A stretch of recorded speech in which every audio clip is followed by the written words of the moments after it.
Now, a tale well calculated to keep you in suspense. I've been married for 7 years and once loved my wife.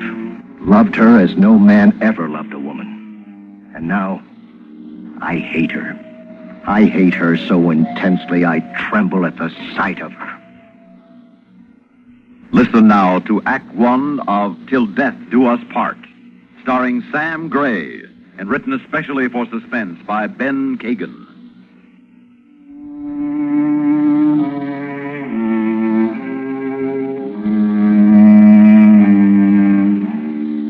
Months ago, when I was ill, when I needed her desperately, my wife left me without a word.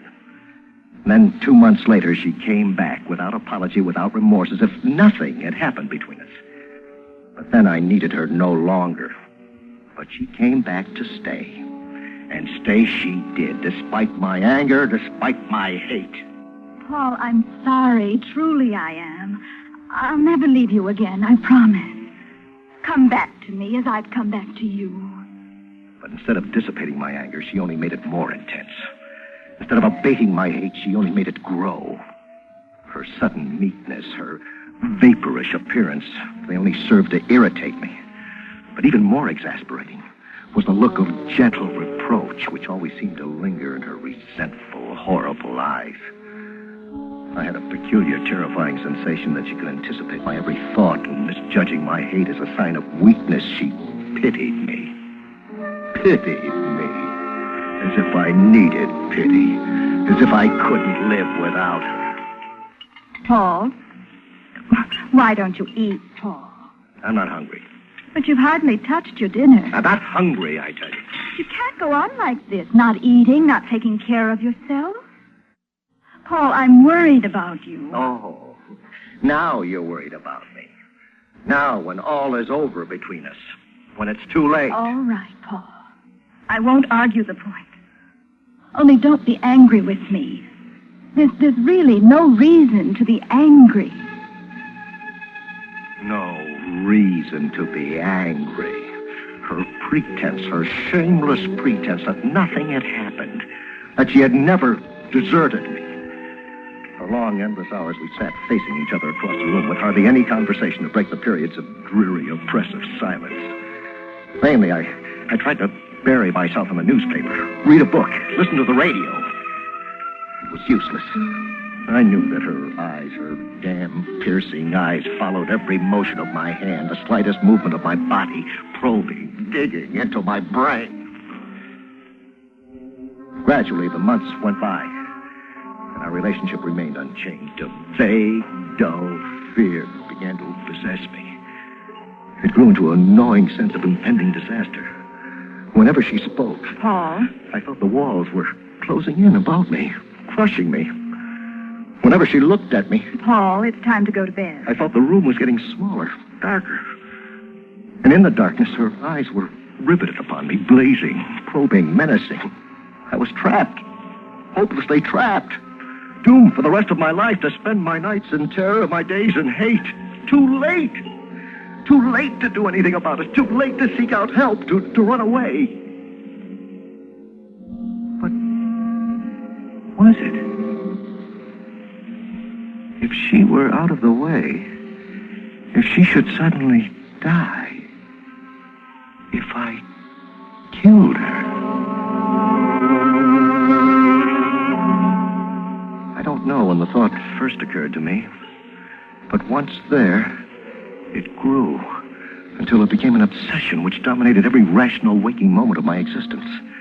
I spent days deliberating the method I would use in taking her life with the least delay, the least chance of discovery, and finally came to the logical, inevitable conclusion. Poison. Oh, I planned the murder with the utmost care and caution. First, I went to a doctor. I didn't use my real name, nor did I give him my right address. You can get dressed now. Yes, doctor. Mr. Bowman, how much do you smoke? Oh, only moderately, doctor. No more than a pack a day. Mm-hmm. Do you take stimulants?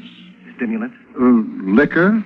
Oh, Only occasionally, Doctor. You know, social drinking. Yes. Now, when did you begin getting your headaches? About 10 months ago. Mhm. But really what bothers me most is my heart.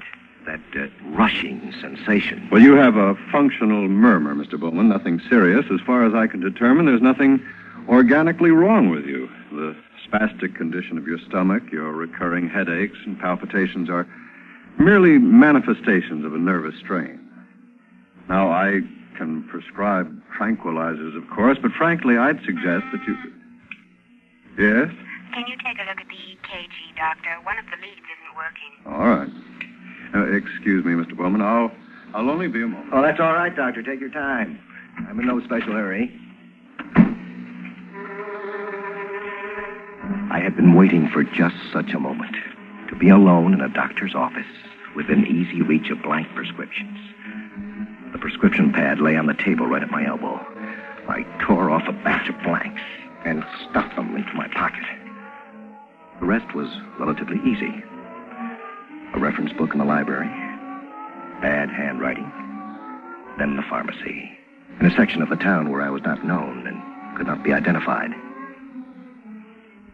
Good evening, sir. Good evening.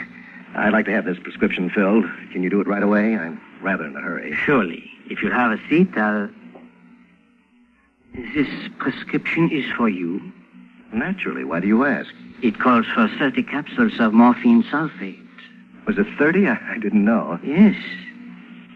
May I ask why the doctor prescribed such a... Well, it's a sedative, of course. Why do you stand there and question me as if there's something fishy? Not at all. I only meant... Well, I'm not interested in what you did or didn't mean. If you won't fill this prescription, I'll take it elsewhere. Oh, I didn't say that. I'm sorry if I sounded suspicious, Mr. Bowman.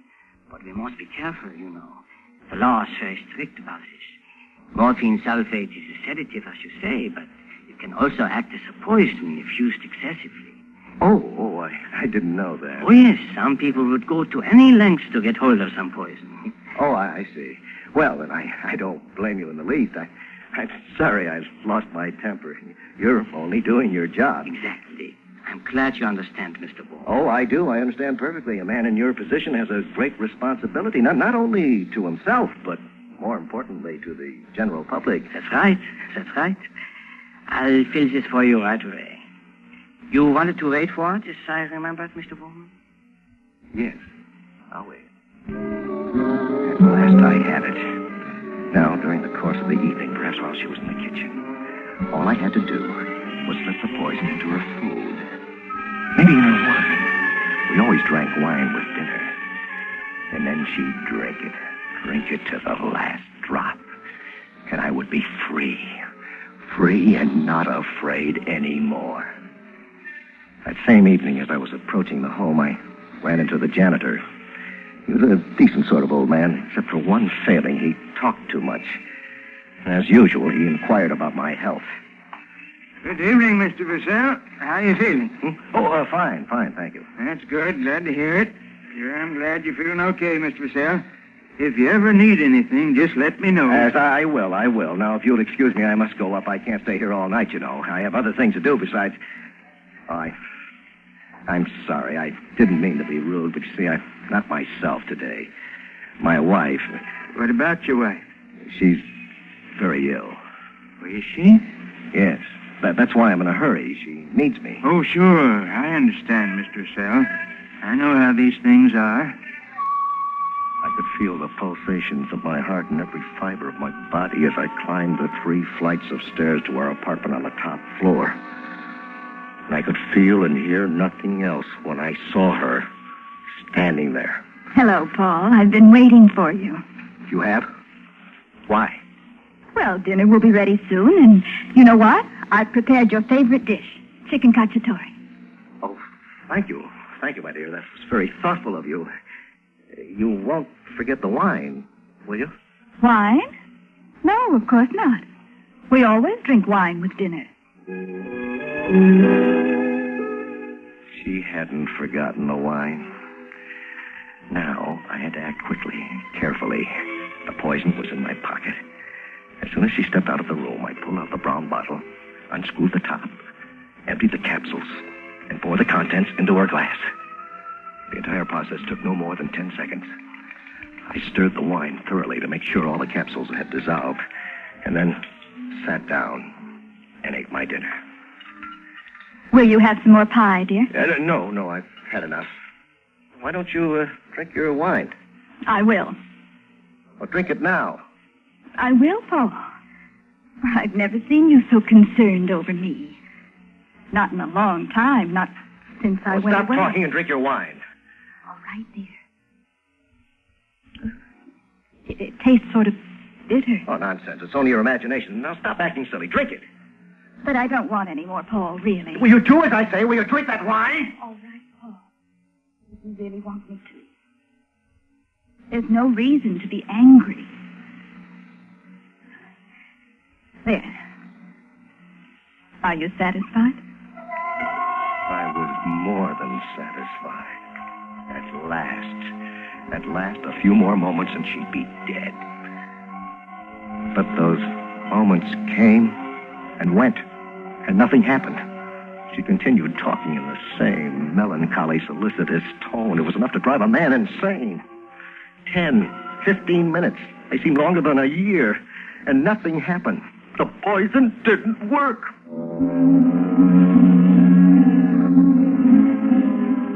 All night as she lay by my side, I listened to her breathing, monotonous, regular, undisturbed. I couldn't sleep. There was a dull ringing in my ears. Why? Why hadn't the poison worked? Suddenly, my flesh began to creep. I was paralyzed with fear. In her sleep, she had clutched my arm. Clutched it with all her might, both her hands locked together, her fingers pressing into my flesh. Try as I might, I couldn't break her grip. And for the remainder of the night, I had to remain thus chained to a creature I both feared and loathed.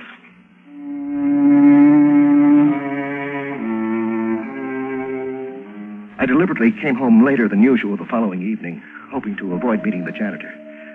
Perhaps he did suspect something. Perhaps he would attempt to stop me, call the police. I couldn't take that chance. But as I approached the building, there he was. How are you feeling this evening, Mr. Purcell? Oh, fine. That's good. Sure is terrible weather. I'd be careful on a day like this. If I was you, I'd take me a hot bath and go right to bed. I'll do that. Fool. His sudden concern over me made me furious. He was not only a fool, he was absolutely mad and cunning. But I was calm, determined not to be trapped. I dismissed him as quickly as I could. Once upstairs, I followed the identical procedure of the previous evening. Again, she drank the poison. And again, the poison did not work.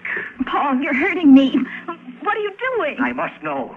Are you sure you feel nothing? Yes. Should I? No weakness, no dizziness? No. No numbness in the fingers? No. No shortness of breath? No. Not even sleepy, tired? No, Paul, no. I've told you 100 times.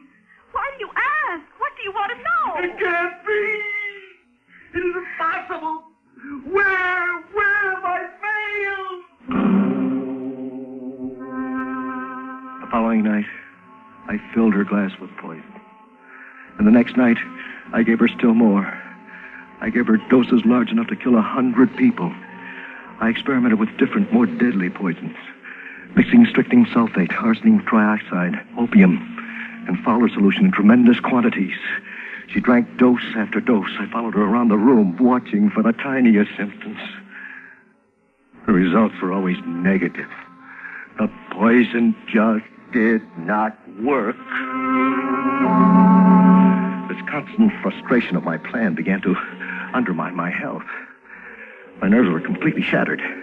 I had several dizzy spells that week, and a sharp, stabbing pain in the region of my heart frequently left me weak and helpless. It was on the 7th day that I had a slight stroke. It happened suddenly as I was watching her drink the 7th glass of poison. 50 grains, and still survive. Oh, Paul, darling, you must have fainted. No, don't pull your hands away, please. Let me massage them. No, I'm all right. Leave me alone. You're sick, Paul. I told you should see a doctor. No. Let me up. I'll help you. Give me your arm. No, I can manage all by myself. You must do something. I've never seen you looking like this. I'll be all right. Don't you touch me. Why do you hate me so? What have I ever done to you? What have you ever done to me? As if you didn't know. As if you didn't know. The next day, I walked with difficulty.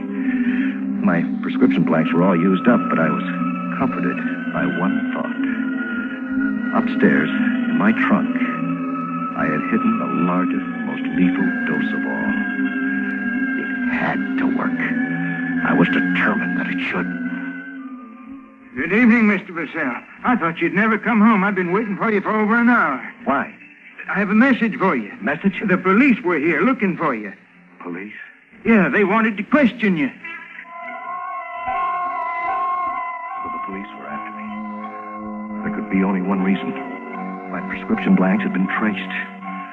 This then was to be my last chance, my last opportunity to finish what I had started. Drink your wine. Drink it, I say. But it's bitter, Paul. I don't know why it should be, but all week the wine has tasted bitter. It's only your imagination. Drink it. Finish it. I can't, Paul. I simply can't. I've had enough. Please. For the last time, will you do as I say? Will you? Paul, you're hurting me. She drank it.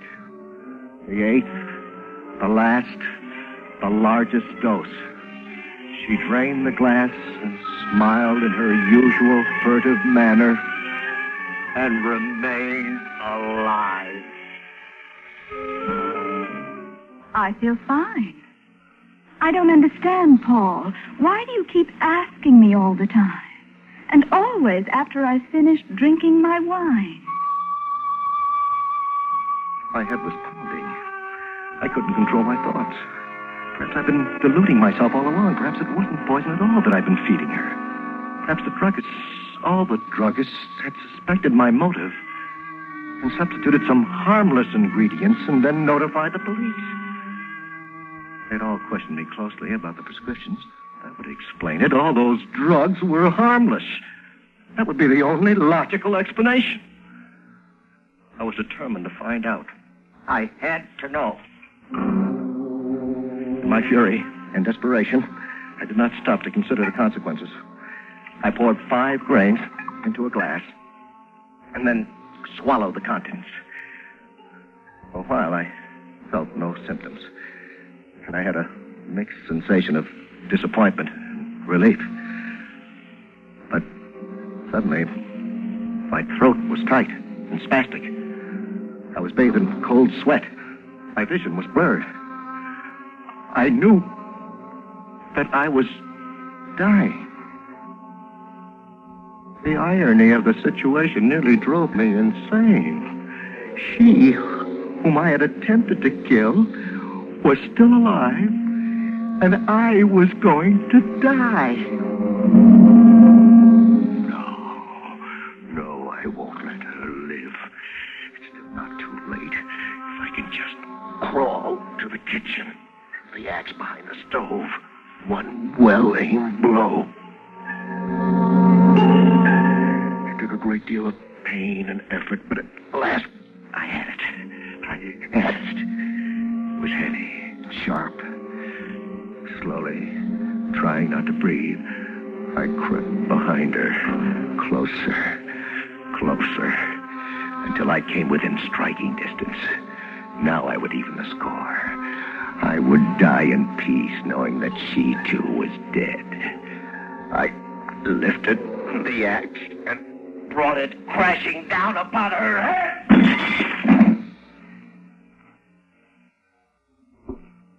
The blade buried itself in the floor, and the impact sent the dishes rattling.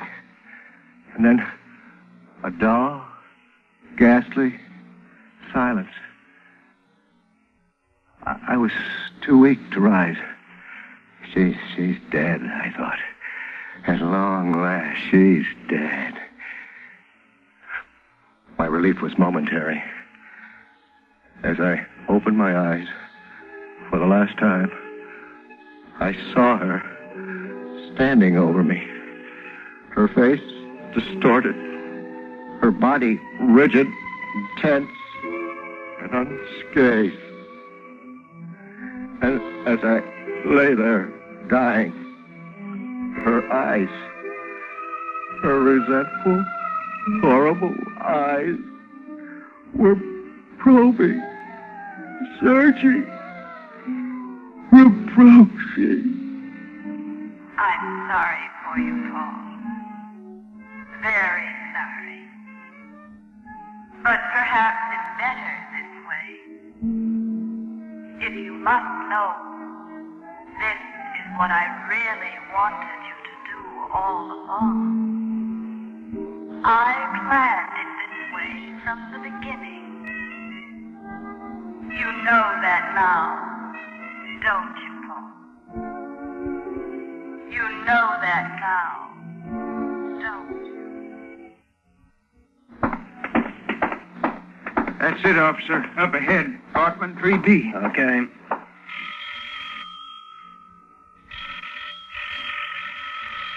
No answer. He's home. I know he's home. I've been out front all the time. You got your pass key? Yeah, I think so. Yeah, here it is. Okay, open up.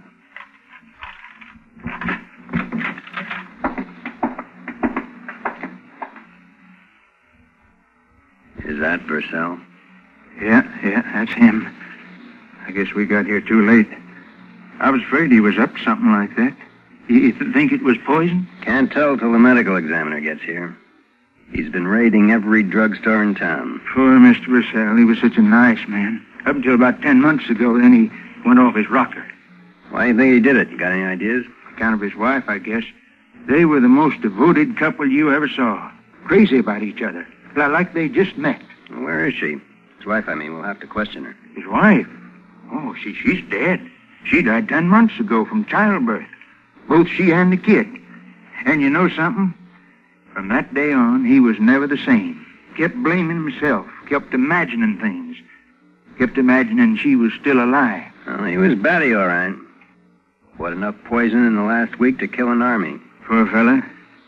I guess he wanted to be with her pretty bad. You know, people are going to call this suicide.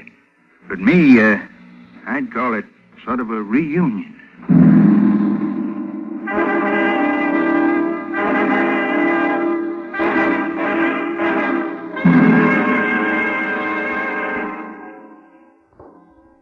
Suspense.